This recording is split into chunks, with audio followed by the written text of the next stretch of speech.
Et à partir du christianisme, je ne dis pas du christianisme seul, hein, il y a d'autres sources, mais essentiellement à partir du christianisme que cette vision optimiste de l'être humain, cette vision optimiste de l'histoire a été transmise. Et je crains que notre monde vive là-dessus, sur l'élan d'une certaine manière, tout en niant la source, tout en niant que cela vienne du christianisme. Et je ne suis pas sûr que l'on ait mis un autre fondement. Parce que si on enlève le fondement du christianisme, ce qu'on a parfaitement le droit de faire, il faut en mettre un autre fondement. Parce que si on est sans fondement, vous savez, tout ce qui est construit dessus risque d'être extrêmement fragile. Donc une première réflexion sur la question du salut. L'autre question, avons-nous besoin d'être baptisés? Eh bien,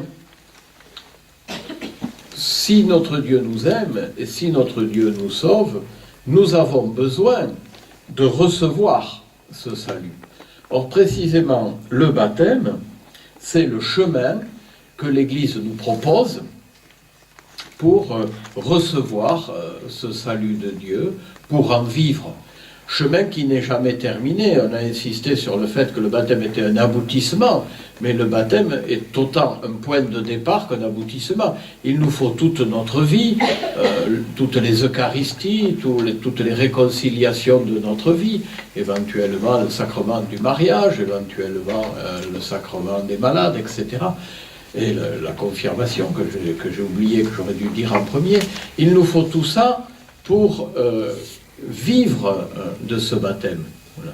C'est le chemin que l'Église propose à ceux qui veulent bien prendre la voie du christianisme. Et donc, c'est important de prendre ce chemin. Nous n'inventons pas le chemin, nous suivons un chemin qui nous a été tracé, qui nous a été indiqué. Voilà. Alors, beaucoup aujourd'hui disent, oui, mais alors ceux qui ne reçoivent pas le baptême, j'allais dire, ce n'est pas votre problème, c'est le problème de Dieu de savoir comment il va rejoindre ceux qui ne prennent pas le chemin chrétien. Moi, je crois profondément, bien sûr, avec le Concile Vatican II, que Dieu a plus d'un tour dans son sac et qu'il est capable de rejoindre nos frères humains et de leur manifester son salut par d'autres moyens, bien sûr. Et ça, ce n'est pas ma responsabilité, c'est la responsabilité de Dieu.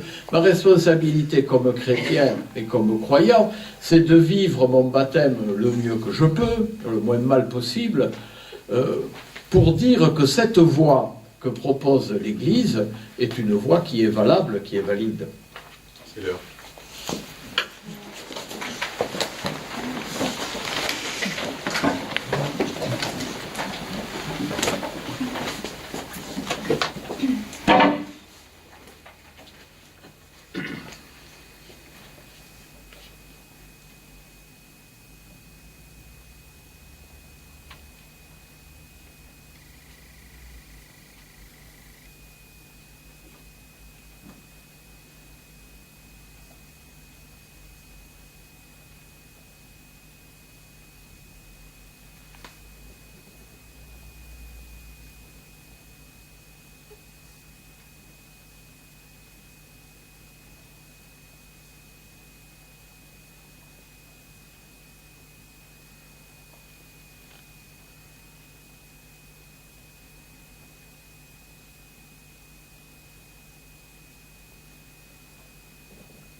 Voilà, nous pensons que ce chemin que l'Église nous montre et dans lequel nous marchons est un chemin qui n'est pas important seulement pour nous, mais pour la société, qu'il est important aussi pour ceux qui qui empruntent d'autres chemins.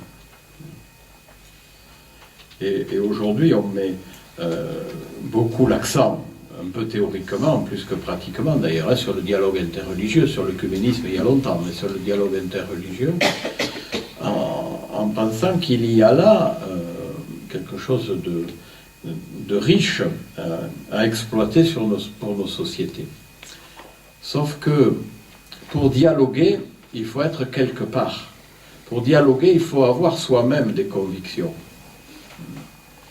Et peut-être c'est ça qui manque le plus dans notre monde, c'est-à-dire que le dialogue est difficile si j'ai en face quelqu'un qui est dans des convictions complètement molles. Ou si moi-même, je suis dans des convictions complètement molles et complètement floues. Comment voulez-vous dialoguer? Pour dialoguer, il faut avoir quelque chose à dire.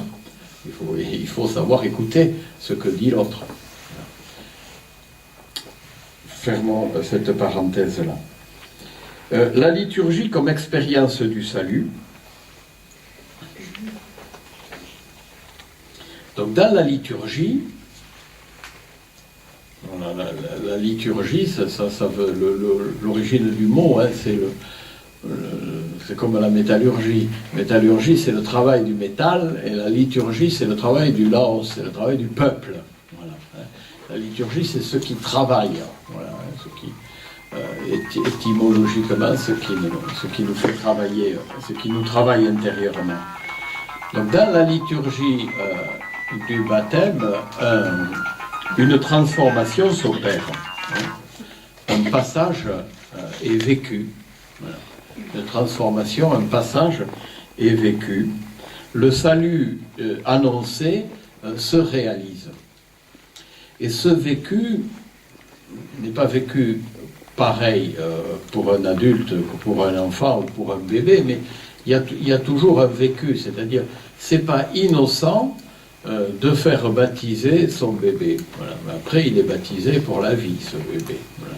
Et les gestes que les parents posent sur leur enfant ne sont jamais innocents. Hein. C'est pas innocent la manière dont on le lave, la manière dont on le nourrit, dont on le couche, mais c'est pas innocent non plus la façon dont on le confie à Dieu. Voilà. Même si, évidemment, le bébé n'en a aucune conscience, mais il aura tout loisir, après, de découvrir ce que les parents ont fait sur lui. Voilà. Ce vécu du baptême, donc, quel que soit l'âge auquel on le reçoit, ce vécu du baptême dépasse beaucoup l'émotion que je peux en ressentir ou la conscience que je peux en avoir. Il y a là quelque chose qui se produit chez l'être humain quand il vit une expérience comme celle du baptême, qui, au moment où l'être humain le vit, est interprété d'une certaine manière. Hein, si on dit à quelqu'un « Pourquoi t'es-tu fait baptiser ?», ben, il va dire quelque chose. Mais ce quelque chose est évidemment très petit, très élémentaire par rapport à ce qui a été vécu. L'émotion qu'il en a ressentie, mais suivant les personnalités, il y en a qui auront ressenti une émotion extrêmement profonde. Dans le baptême de leurs enfants, souvent d'ailleurs les parents sont surpris par l'émotion qu'ils reçoivent, ils ne s'y attendaient pas du tout. Mais cette émotion-là n'est pas le fin mot de l'histoire. Cette émotion-là fait que nous participons à ce qui se passe, mais évidemment ce qui se passe dépasse et de beaucoup ce que j'en ressens sur le moment, l'émotion que j'ai eue ou que j'ai pas eue, ou qui a été une émotion qui est plutôt de l'ordre de la peur. On ne sait pas ce qui va se passer quand on vit quelque chose. Mais peu importe, enfin peu importe, pas tout à fait quand même, mais ce qui est en jeu, ce qui se réalise dans l'être humain, dépasse de beaucoup ce qu'il peut en penser et ce qu'il peut en ressentir. Voilà ce que je veux dire. Si bien que il n'est pas trop de toute une vie pour se rendre compte de ce qui s'est passé là. Je suppose que quand on se marie, c'est pareil, qu'on est profondément inconscient de ce que l'on fait. Et qu'on s'aperçoit plus tard que ça a eu de l'importance quand même de se marier. Même si ce mariage finit par un échec, c'est quand même une date fort importante de sa vie. Ce vécu du baptême, je vais insister sur le fait qu'il a deux faces et qu'il faudrait que nous acceptions les deux faces. Il a une face qu'on peut appeler négative, si l'on veut, qui est quelque chose de l'ordre de l'arrachement au mauvais, au mal, de libération d'un esclavage, une face de pardon du péché. Donc c'est la face que j'appelle négative, bien qu'elle soit positive à sa manière, mais disons éprouvante, ressentir qu'il y a un arrachement à vivre. Et puis une phase qui est plus positive, plus de l'ordre du don, et qui est être adopté comme fils bien-aimé de Dieu le Père, d'être aimé d'un amour gratuit et qui dépasse ce que nous pouvons imaginer, que nous sommes mis dans une espérance, que notre chemin est ouvert à l'espérance, que nous participons déjà à la vie éternelle. Vous voyez, ces deux facettes me paraissent importantes toutes les deux. Autrefois, on insistait énormément sur le pardon, sur l'arrachement au mal, sur l'exorcisme, etc. Maintenant, on n'insiste plus sur le don de la vie, sur l'adoption filiale, etc.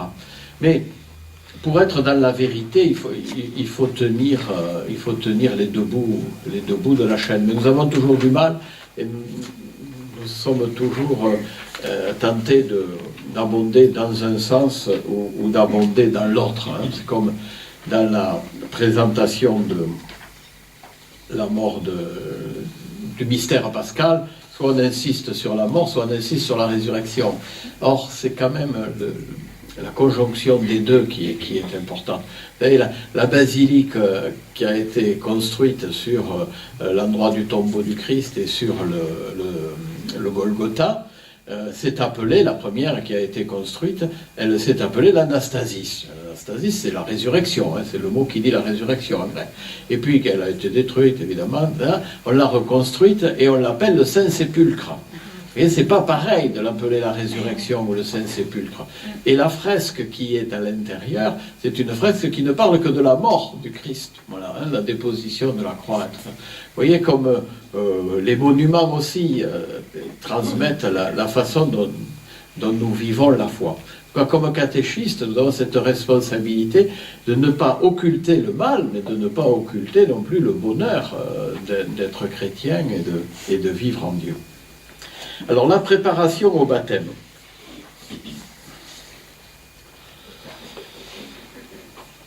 La préparation au baptême, c'est l'entrée progressive dans la signification de la vie chrétienne. Être baptisé, c'est vouloir devenir chrétien. Voilà. Ça, c'est pas évident pour les gens qui nous demandent le baptême, et ils nous demandent tout sauf de devenir chrétien. Et nous, on leur dit, ben oui, mais le baptême, c'est pour devenir chrétien. Ah bon, ah oui, ça complique un peu les choses. Voilà. Mais donc, ça veut dire que toute la catéchèse est préparation au baptême et aux autres sacrements, ou que toute la catéchèse est exploration. Pour les gens qui sont déjà baptisés, c'est pas préparation au baptême, mais c'est l'exploration de la signification du baptême. Donc toute la catéchèse prépare au sacrement.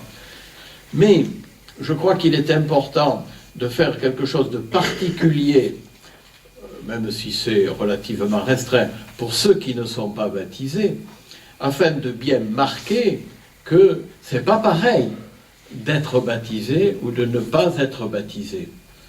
Non. C'est pas qu'on ne soit pas aimé de Dieu quand on n'est pas baptisé. Ben, bien sûr qu'on est aimé de Dieu quand on n'est pas baptisé, mais on n'a pas accepté de devenir son fils bien-aimé, sa fille bien-aimée. On n'a pas accepté l'adoption filiale. Or, tant qu'on n'a pas accepté l'adoption filiale, on n'est pas fils. Moi, je refuse de dire que tous les hommes sont fils de Dieu.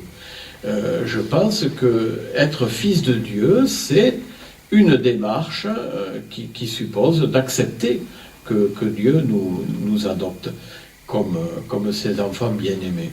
Voilà. Bon, c'est des questions de vocabulaire, tout ça, parce que quand je dis que tous les hommes sont aimés de Dieu, je dis bien qu'il y a un lien particulier que Dieu crée entre lui et tout être humain. Mais n'empêche, il me semble qu'il faut employer des termes différents, parce que si on emploie le même terme pour tout, ben alors on arrive à relativiser trop ce que nous proposons, le chemin chrétien que nous proposons. Voilà. Donc faire quelque chose de particulier pour ceux qui ne sont pas baptisés, ça veut dire qu'il leur manque une démarche, qu'ils ne sont pas encore chrétiens, ils sont catéchumènes, s'ils ont fait la première étape, mais ils ne sont pas encore totalement chrétiens, et qu'ils auront à le devenir par le baptême, à être pleinement intégrés à la communauté chrétienne. Alors pour préparer le baptême, j'ai distingué 3 approches, mais ce sont les 3 approches. C'est une manière de parler de toute la catéchèse. Toute la catéchèse fait ces 3 approches, ou devrait le faire, ou essaie de le faire. Je vais résumer en 3 parce que comme ça c'est pas trop long et plus facile à retenir. D'abord, se préparer au baptême, c'est développer une relation personnelle avec le Seigneur. Développer cette relation, croire que le Seigneur c'est quelqu'un. Voilà. C'est pas quelque chose, c'est pas une idée, mais c'est quelqu'un avec qui je peux entrer en relation, qui me parle et auquel je peux parler. Alors cette relation personnelle, bien sûr, elle a 2 alimentations principales. La lecture de la Bible, la lecture de l'Écriture, la lecture d'une certaine manière, où je lis en pensant que à travers ce texte, il y a une parole de Dieu qui peut venir jusqu'à moi, et puis le témoignage de mes frères, car la parole de Dieu, c'est pas la Bible, la parole de Dieu, c'est l'Écriture lue d'une certaine manière, et le Seigneur qui vient à moi, qui me parle à travers mes frères. La parole de Dieu ne se limite pas du tout à l'Écriture, mais tout au long de ma vie, à travers mes frères, je peux recevoir la parole de Dieu, à travers le témoignage de mes frères. Qu'ils en aient conscience ou pas, ça n'a aucune importance. Voilà. D'où c'est une initiation à la prière, mais aussi à la relecture de la vie quotidienne. Rendre grâce pour ce beau paysage, ben voilà, vous voyez, c'est aussi entretenir une relation à Dieu. Rendre grâce parce que nous avons vécu quelque chose de bon et de beau avec nos frères, et c'est reconnaître que Dieu était présent là. Et souvent, je ne m'en suis pas aperçu quand je l'ai vécu, mais quand je le relis le soir, ou plus tard, je m'aperçois que Dieu était là, voilà, et je ne le savais pas. Voilà, donc j'appelle cela une conversion théologale. Voilà, ça va bien. C'est-à-dire une conversion à la relation à Dieu. Deuxième approche pour préparer le baptême, c'est être agrégé à un peuple. À un peuple qui prie, c'est toute la dimension des célébrations, un peuple qui prie, qui célèbre, et un peuple aussi qui partage. Nous ne nous en rendons pas compte, mais mettre un enfant dans une équipe de caté, avec les relations qui s'établissent dans l'équipe, c'est l'initier déjà à être chrétien. Voilà. Non pas qu'elle soit parfaite, cette équipe, qu'elle soit exemplaire, mais ce qu'on essaie d'y vivre, eh bien, c'est ce qu'on essaie de vivre chez les chrétiens. Et quand en plus, on ne se contente pas de la petite équipe de catéchèse, mais qu'on lui fait participer à un temps fort, il va rencontrer d'autres chrétiens, où ses parents vont être mis dans le coup, eh bien, petit à petit, il se rend compte qu'être chrétien, c'est faire partie de ce peuple-là, qui essaie de vivre avec son Seigneur, à la fois par la prière et par la charité vécue. Alors, pas un peuple parfait, loin de là, mais qui vit d'une manière singulière parce qu'il est le peuple de Dieu, parce qu'il a conscience au peuple de Dieu, d'être le peuple de Dieu. Donc j'appelle ça la conversion communautaire. Si vous voulez faire plus savant, vous pouvez dire ecclésiale. Voilà, mais c'est quelque chose d'important. Vous voyez que c'est une expérience, mais c'est bien de la parler aussi, cette expérience, de le dire. Mais il faut surtout le vivre, parce que si vous en parlez, mais sans qu'ils en vivent rien, Vous voyez, c'est un coup de bâton dans l'eau. Troisièmement, le renoncement au mal sous toutes ses formes et l'adoption d'une vie conforme à l'Évangile, ce que j'appelle la conversion éthique. Hein, on est dans le domaine propre de l'éthique, de la morale. Être chrétien, c'est vivre différemment des autres. Et ça, il faut que nous nous le redisions. Parce qu'on a l'impression qu'être chrétien, c'est être comme tout le monde aujourd'hui, comme tous les honnêtes gens. Oui, tant mieux, hein, on souhaite qu'il y ait beaucoup de gens qui vivent comme les chrétiens, mais être chrétien, ça a des exigences de renoncement au mensonge, de renoncement à l'accaparation de la richesse, de renoncement à vivre le pouvoir d'une certaine manière. Être chrétien, c'est renoncer à beaucoup de choses. Voilà. Et en contrepartie, c'est adopter une vie conforme à l'Évangile, c'est souhaiter que la solidarité l'emporte sur la haine, c'est vivre le pardon, c'est oser pardonner et annoncer le pardon, c'est oser se dire la vérité. Voilà, ça ne fait pas toujours plaisir, ça, hein. C'est pas toujours facile, mais c'est oser se dire la vérité plutôt que de vivre dans le mensonge. Voilà, c'est cette expérience-là que j'appelle conversion éthique et qui est aussi une préparation au baptême. Voilà les éléments que je voulais vous dire, trop rapidement sûrement. Mais